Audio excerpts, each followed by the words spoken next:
সংসদে কংগ্রেসের বিক্ষোভের প্রতিবাদে শিলিগুড়িতে বিজেপির শক্তি প্রদর্শন। প্রবল বৃষ্টিতেও হাসমি চকে উপরে পড়া ভিড়।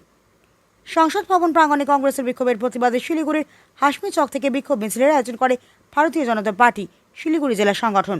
হাসমি চক থেকে শুরু হওয়া মিছিলটি সেবক মোড় পরিক্রমা করে পুনরায় হাসমি চকে ফিরে এসে শেষ হয়। প্রবল বর্ষণ উপেক্ষা করে বিপুল সংখ্যক দলীয় কর্মী সমর্থক, মহিলা মোর্চা ও যুব মোর্চার সদস্যরা ছাতা ও রেনকোট পরে মিছিলে অংশ নেন।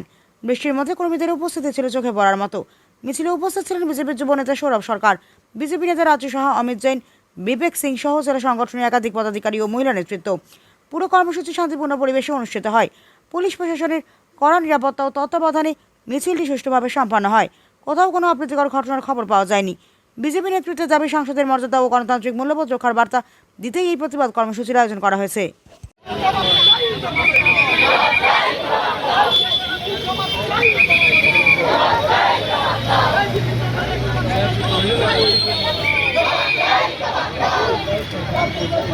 Thank you.